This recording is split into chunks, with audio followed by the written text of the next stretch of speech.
nous tous, Shrek ressemble à ça. Un ogre à l'apparence plutôt sympathique, mais son design à l'origine était beaucoup plus cauchemardesque. Holy! Et le truc assez fou, c'est qu'il existe une séquence complètement animée avec ce design un peu flippant. Le problème, c'est que cette séquence, qui a été réalisée dans les années 90, est aujourd'hui perdue. Ça fait 27 ans et personne n'a jamais réussi à remettre la main sur ces images. Les gens sur internet enquêtent depuis des années pour retrouver cette scène, et aujourd'hui, je vais vous raconter comment ils ont résolu ce mystère. Juste avant qu'on commence, s'il vous plaît, abonnez-vous. On est à ça des 100 000 abonnés, j'en peux plus. L'attente est insoutenable. Donc juste, pouf, on clique sur le petit bouton rouge, on s'abonne, et vous allez voir, ça fait un bien fou. On se souvient toutes et tous du premier film Shrek. Son histoire, ses répliques cultes. Les ogres sont comme les oignons. Ishlin! Oui, non. Ces scènes emblématiques. D'ailleurs, cette scène, elle est tellement iconique que je l'ai affichée dans les chiottes de mon studio. Merci Displate de m'avoir envoyé ce poster. Grâce à vous, ma pièce a radicalement changé. Je tourne une sponsor YouTube dans mes chiottes. Ça va vous? D'ailleurs, vu qu'on est sur le sujet, pour ce début d'année 2024, je vous fais profiter d'une promo sur le site de Displate. Il y a moins 22% si vous achetez un ou deux Displate et moins 33% si vous en achetez 3 ou plus. Juste pour vous dire, la promo est limitée dans le temps, donc pour en profiter, c'est maintenant. Si vous connaissez pas les Displate, attendez, je vais vous les chercher.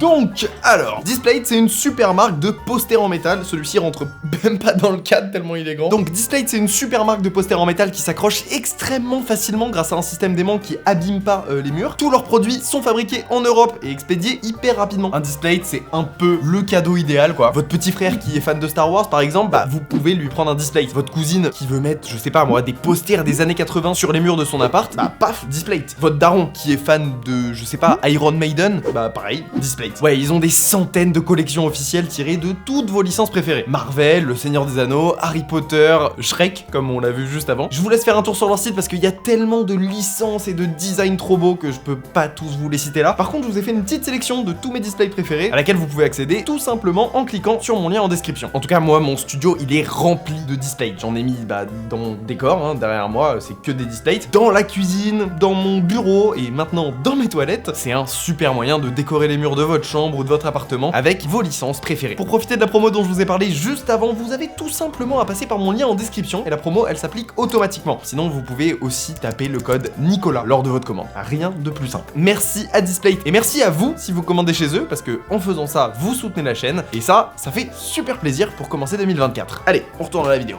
Vous ne le savez peut-être pas, mais la production de Shrek a en réalité été assez chaotique. Le projet a mis des années à se concrétiser, l'équipe a changé un nombre incalculable de fois. Bref, la production du film a créé de grosses tensions chez DreamWorks dans les années 90. Mais si on veut parler de la création de Shrek, on est obligé de revenir un petit peu en arrière, au moment où Jeffrey Katzenberg se fait virer de chez Disney. Jeffrey Katzenberg, vous avez sûrement déjà entendu parler de lui. Patron de Walt Disney Animation pendant une petite dizaine d'années, il est l'un des principaux responsables de la Disney Renaissance au début des années 90, avec le PDG de la firme de l'époque, Michael Eisner. La Disney Renaissance, c'est tous ces films d'animation qui ont tapé des scores de fou au box-office à la fin des années 80, début années 90. Je vais pas m'étendre sur cette période passionnante de l'histoire de Disney, mais si ça vous intéresse, je vous redirige vers l'excellente vidéo du Ciné-Club de Monsieur Bobbin sur le sujet. Donc, en 1994, lors d'une grande période de troubles au sein de la direction Disney, Katzenberg est dégagé du studio. Il se remet sur pied assez rapidement et fonde quelques jours plus tard la société DreamWorks SKG avec ses amis Steven Spielberg et David Geffen. Studio comportant une toute nouvelle filiale dédiée à l'animation qui a pour claire ambition de concurrencer Disney sur leur propre terrain. Ouais, il est un peu rancunier le Katzenberg. Plusieurs films sont très rapidement mis en production. Le Prince d'Égypte, film d'animation inspiré de la Bible, Ants,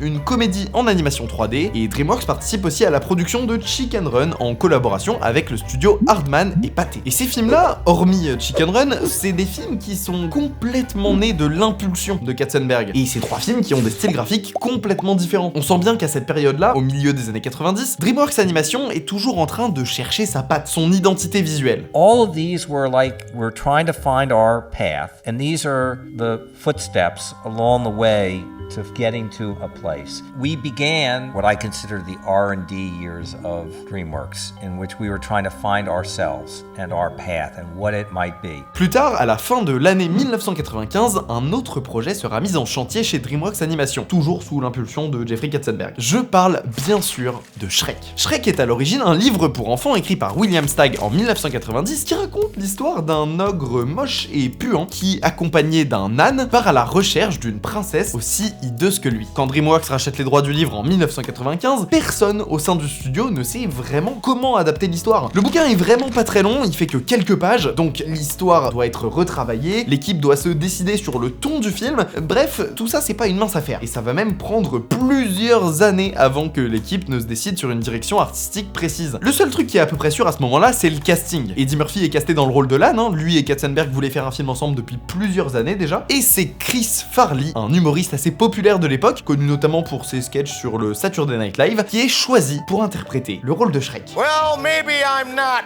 the norm. I'm not camera friendly. I don't wear clothes that fit me. Mais plus que simplement doubler Shrek, Farley va vraiment inspirer le design et la personnalité de l'ogre. De nombreux chara-designs vont être envisagés à ce moment-là, certains sont assez proches du livre de William Steig et d'autres sont beaucoup moins repoussants, plus dans un style Disney pour le coup. Bref, l'équipe créative va vraiment passer beaucoup de temps sur la recherche de l'identité visuelle du long métrage. Et c'est à peu près tout ce qu'on connaît de cette période. Ouais, il y a très peu de choses qui ont été dévoilées de cette époque de la production de Shrek. Tous les concept art que je vous ai montrés depuis tout à l'heure, c'est des choses qui ont fuité avec le temps, mais DreamWorks n'a jamais vraiment parlé officiellement de ce moment de la production. On sait que les animateurs qui bossaient pas assez bien sur Le Prince d'Égypte étaient dégagés de la production et envoyés directement sur Shrek. Il y a certains animateurs qui disaient à l'époque qu'ils se faisaient shreker, c'était un peu la punition quoi. On sait aussi qu'il y a eu beaucoup de tests en motion capture pour retranscrire les mouvements d'un acteur dans le monde réel sur un ordinateur, technique qui a finalement été abandonnée, mais c'est à peu près tout ce qu'on sait. Et pourtant, c'est cette période précisément qui va nous intéresser pour le reste de la vidéo. Au bout d'un an et demi de travail environ, il y a des premiers tests d'animation qui ont été réalisés par les équipes. Donc ils vont montrer ça à Katzenberg, et ça lui plaît pas du tout. Allez hop, tout le monde est viré, on reprend tout à zéro. Ouais, c'est à peu près ça qui s'est passé. Il y a une bonne partie de l'équipe créative qui a tout simplement été mise dehors. Plusieurs nouveaux artistes sont donc invités à travailler sur le film, et dans ces personnes-là, il y a notamment Vicky Jenson, qui va rapidement être promue co-réalisatrice du film avec Andrew Adamson. À ce moment-là, on est à peu près en 1997, et le projet commence enfin à repartir. Le film trouve peu à peu sa direction artistique, l'équipe se dirige vers un ton plus léger, avec plus d'humour. Le scénario prend forme avec l'histoire qu'on connaît aujourd'hui. Bref, Shrek commence enfin à se concrétiser pour le plus grand plaisir de Katzenberg, quand soudain, l'acteur principal du film, Chris Farley, décède suite à une overdose avant d'avoir pu terminer l'enregistrement de tous les dialogues de son personnage. Là, c'est un peu le coup dur pour les réalisateurs Vicky Jenson et Andrew Adamson. Surtout que Chris Farley avait déjà enregistré la quasi-intégralité de ses répliques. Petit aparté, mais vous allez voir ça va avoir une importance pour la suite. Tous les enregistrements de Chris Farley qui ont été faits pour Shrek n'ont jamais, pendant des années, été dévoilés au public. Personne n'avait jamais entendu ces répliques et il faudra attendre près de 15 ans pour qu'on découvre enfin à quoi ressemblait la version de Shrek de Chris Farley. Mais ça, on y reviendra plus tard. La mort de Chris Farley est un vrai coup dur pour l'équipe de Shrek. Ils vont passer de longs mois sans acteur principal et sans savoir vraiment quoi faire. Mais un nouveau comédien va être appelé en renfort pour remplacer Farley, Mike Myers.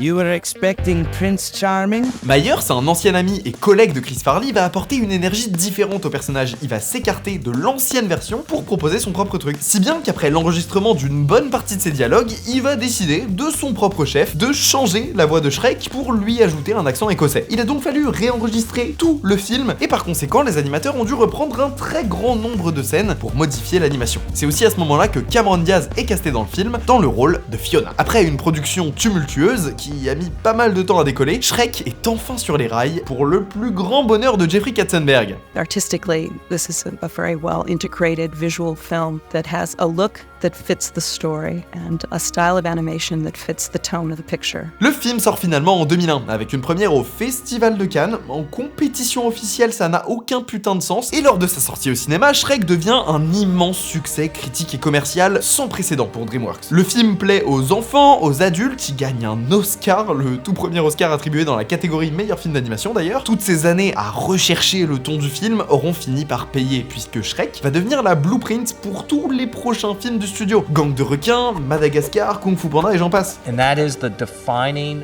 moment. It's the moment when we found who we are, we found our North Star, we found our mission statement. Grâce à Shrek, le rêve de Katzenberg est exaucé. DreamWorks rivalise maintenant avec Disney. La firme aux grandes oreilles va même se calquer sur le modèle DreamWorks en lançant la production de plusieurs films d'animation par ordinateur dans lesquels on sent bien l'influence de la concurrence. Alors on n'est pas encore entré dans le sujet principal de cette vidéo, la séquence perdue de Shrek, mais vous inquiétez pas, on y arrive. Évidemment, une suite est très rapidement mise en production. Shrek 2 deviendra même le plus gros carton de la franchise en allant tutoyer le $1 milliard au box-office international. C'est aussi un succès critique critique, souvent considéré comme le meilleur de la franchise. 3 ans après sortira Shrek le 3ème qui récoltera un peu plus de 800 millions de dollars, mais qui sera pour le coup beaucoup moins bien reçu par les critiques. Shrek 4 sorti en 2010 réalise un score encore inférieur, c'est aussi un échec critique, mais ça franchement c'est un peu abusé. Il est pas si mal que ça Shrek 4. Et l'animation est magnifique dans ce film en plus. La saga Shrek prend donc fin en 2010, après 9 ans de règne, mais le personnage et l'univers de Shrek vont perdurer dans le temps, notamment, et je vous jure ça peut paraître anecdotique mais ça a eu une vraie importance pour la suite de l'histoire, grâce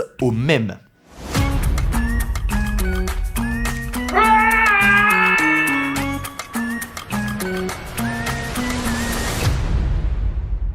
Shrek is life. What the fuck? Somebody once told me the world is gonna roll me. The Muffin Man? I'm Pickle Shrek, donkey! Ouais, si vous avez un peu traîné sur internet ces 10 dernières années, vous avez forcément déjà vu passer ce genre de truc. Sans que personne n'arrive vraiment à l'expliquer, internet devient fan de Shrek. Et alors pourquoi je vous dis que ça a une importance pour la suite de l'histoire? Eh ben parce que ce regain d'intérêt plutôt ironique à la base envers Shrek va pousser des milliers d'internautes à s'intéresser premier degré à l'histoire de la création de Shrek. Par exemple, il y a des milliers de personnes qui découvrent que Shrek était à l'origine doublé par Chris Farley et que aujourd'hui les enregistrements originaux sont des Lost Media. Ça va un peu titiller les fans de Lost Media, notamment sur les trucs genre le Lost Media Wiki, et plusieurs internautes vont partir à la recherche de ces enregistrements perdus. Alors, la tâche est quand même très compliquée, parce que les bobines d'enregistrement, elles sont probablement dans les archives de DreamWorks, et DreamWorks, ils veulent pas les sortir, donc il y a très peu de chances qu'on y ait accès un jour. Mais tout ça change le 4 août 2015, quand, sorti de nulle part, une vidéo est postée sur la chaîne YouTube d'un utilisateur nommé Bedhead Bernie. Et dans cette vidéo, il y a un storyboard avec la voix originale de Chris Farley. People see me and they go, ah! Help! A big, stupid, stinky, smelly, ugly ogre! I'm so scared! They judge me before they even know me. My folks always told me that everyone loves ogres. Cet extrait, il avait été retrouvé sur la chaîne Vimeo d'un ancien producteur qui avait brièvement bossé sur Shrek à l'époque, mais qui avait quitté le projet. Bref, c'est en fouillant un peu partout sur internet que des internautes ont réussi à retrouver ces archives hyper précieuses. C'est un vrai petit événement, hein. De nombreux médias vont relayer l'information. Pour la toute première fois en 14 ans, il est enfin possible d'entendre la voix originale de Shrek enregistrée par Chris Farley. Quelques mois plus tard, la vidéo sera supprimée de la chaîne YouTube en question, mais vous inquiétez pas, elle a été republiée un peu partout sur internet. Mais là, on peut se poser une question. Si cet enregistrement-là a pu refaire surface après 14 ans, ça veut dire qu'il y a peut-être d'autres Lost Media liés à Shrek qui n'ont encore jamais été découverts. Et effectivement, il y a un autre truc. Un an avant que la voix de Chris Farley ne soit publiée sur internet, une vente aux enchères qui est passée complètement inaperçue avait fait son apparition sur eBay. Un ancien animateur de chez DreamWorks avait mis en vente en août 2014 une sculpture de l'ancien design de Shrek. C'est cool, ça nous permet de découvrir une version différente du design du personnage qu'on connaît, mais ce qui va vraiment nous intéresser est caché dans la description de l'article. Le vendeur explique que cette sculpture a été utilisée pour la création d'une petite séquence test d'animation au milieu des années 90, donc avant qu'une nouvelle équipe arrive sur le projet et que le film commence vraiment à trouver sa direction artistique. Et voilà comment le vendeur décrit cette séquence test. L'histoire est simple. Shrek entre dans une petite ville fortifiée en pleine nuit tout en chantant la chanson I Feel Good. Il est ensuite confronté à un bandit suspendu à une corde. Shrek le saisit par le cou, tire sur sa corde et le catapulte dans le ciel avec la lune en arrière-plan. En plus de cette info très intéressante, le vendeur va ajouter plusieurs screenshots tirés directement de cette fameuse séquence. Il existe donc une séquence entièrement animée avec la voix de Chris Farley qui n'a encore jamais été découverte. À part les animateurs de DreamWorks en 1996-1997, personne n'a jamais vu cette séquence. À ce moment-là, en 2014, personne ne le sait encore, mais au cours des années qui vont suivre, cette séquence va devenir l'un des Lost Media les plus recherchés d'internet. Alors bon, faut pas trop se hyper parce que pendant 3 ans, ce sera silence radio. Personne n'aura aucune info à propos de cette séquence, aucune découverte majeure ne sera faite jusqu'en 2017. Uncle Sporkums est un YouTuber et le 11 septembre 2017, il va poster sur sa chaîne un extrait très intéressant. Il s'agit du storyboard original de la fameuse séquence perdue. Uncle Sporkums explique dans la description de sa vidéo qu'il s'est procuré ses planches de storyboard lors d'une vente aux enchères sur eBay. Ok, c'est con parce que la vidéo n'intéresse absolument personne. Elle va faire quelques milliers de vues. On est bien loin du fait phénomène global que je vous ai promis. Il va encore falloir attendre 4 longues années avant que les gens ne commencent réellement à s'intéresser à ce sujet. Et s'il y a bien une personne qu'on doit remercier dans cette histoire qui a permis de faire découvrir l'existence de cette séquence au plus grand nombre, c'est bien le youtubeur Scribbles2Screen, qui est spécialisé dans les histoires liées aux Lost Media. En 2021, Scribbles2Screen, il a même pas 5000 abonnés, et pourtant, il va faire une vidéo qui va faire complètement décoller sa chaîne. Sa vidéo, c'est celle-là, et dedans, il raconte toute l'histoire de cette séquence perdue. Mais à mon avis, il s'attendait pas du tout à ce que sa vidéo totalise plus de 500 000 vues en à peine un an, et qu'à la suite de son visionnage, des centaines de personnes se mettent à la recherche de la fameuse séquence. Dans toute la recherche de ce Lost Media, croyez-moi, il y a vraiment eu un avant et un après la vidéo de Scribbles2Screen. Bref, la vidéo sort, elle popularise complètement l'histoire comme je vous l'ai dit, et un an plus tard, le 30 juillet 2022, un utilisateur du nom de Dinglemanboy va poster sur le Lost Media Wiki quelques images jamais vues auparavant de la scène perdue. Il a réussi à retrouver ces images sur la bande démo d'un ancien animateur de chez DreamWorks qui avait été posté sur le site Vimeo. Énorme avancée dans les recherches, mais à peine quelques jours plus tard, un autre internaute de Secret Life of Aliens va publier sur YouTube de nouveaux extraits jamais vus provenant eux aussi de la bande démo d'un autre animateur de chez DreamWorks. En quelques semaines, plusieurs archéologues du web ont réussi, en fouillant différentes bandes démo, à reconstituer quasiment intégralement la séquence perdue. Là, les recherches ont l'air de toucher à leur fin, mais en fait, c'est un peu plus compliqué que ça. Parce que dans les mois qui vont suivre, il y aura aucune nouvelle découverte. Pourtant, en 2022, cette histoire, elle a jamais été aussi populaire. Quelques mois plus tôt, personne n'en avait jamais entendu parler, mais maintenant, l'histoire est tellement connue qu'il y a des posts Reddit sur le sujet, on en parle sur les réseaux sociaux, il y a des dizaines de parodies qui pullulent sur YouTube, je vous jure, c'est assez hallucinant. Bref, les gens n'attendent plus qu'une chose, c'est qu'on retrouve enfin cette séquence en entier. Et pour ça, il va falloir attendre le 24 novembre 2023. Barry Jackson est un ancien employé de chez DreamWorks. Il bossait chez eux pile à la période 95-96, donc dans les prémices de la production de Shrek, la fameuse période sur laquelle on a très peu d'infos. Et Barry Jackson, le 24 novembre de cette année, a publié une vidéo sur sa chaîne YouTube. C'est bel et bien la scène perdue de Shrek dans son intégralité.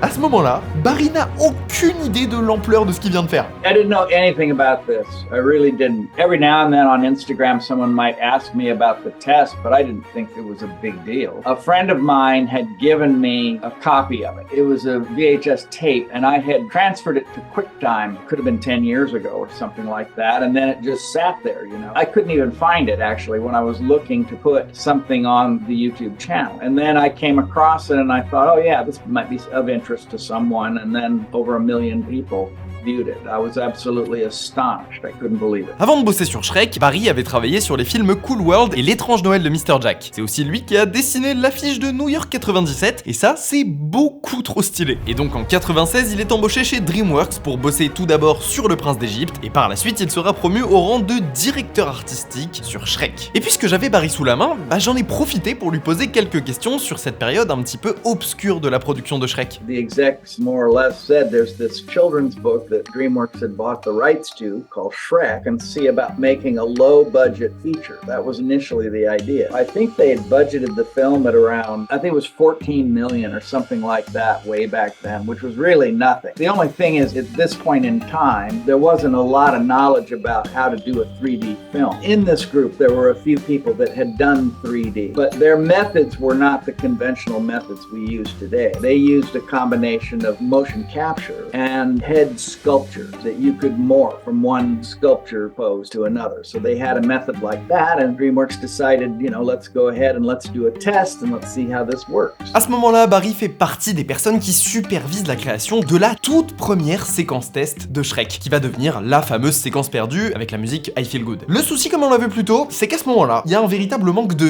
vision artistique précise sur le projet Shrek. You gotta understand, none of us foresaw turning Shrek into this more handsome ogre. I was imagining Shrek to be a bit of a dark comedy. And actually that word was thrown around, that it's a dark and edgy movie. It'll be a little like The Nightmare Before Christmas. Donc la création de cette séquence test se poursuit pendant plusieurs mois, mais comme me l'a expliqué Barry, l'ambiance chez DreamWorks commence à devenir de plus en plus pesante. There was a particularly contentious atmosphere. It wasn't a real pleasant atmosphere. And it was surprising to me, because when I worked on Prince of Egypt, the atmosphere was, I would call it a very nurturing atmosphere. There wasn't a lot of panic or worry about the film or anything like that. But Shrek was entirely different. It was just an entirely, you would think you had gone to the other farthest side of the planet. It was so different, the way people acted. Donc visiblement, grosse ambiance de merde, hein. Il y en a qui veulent partir dans une direction, il y en a d'autres qui veulent changer le ton du film, les producteurs ils savent pas trop ce qu'ils veulent faire. Il y a plusieurs petits groupes comme ça là, qui vont s'envoyer de la merde les uns sur les autres pendant plusieurs mois. Pas littéralement évidemment, ambiance bien naze quoi. I don't fault anyone. The only thing that I wish would have happened would have been someone to come in and calm the place down a little bit and just simply say, it's okay.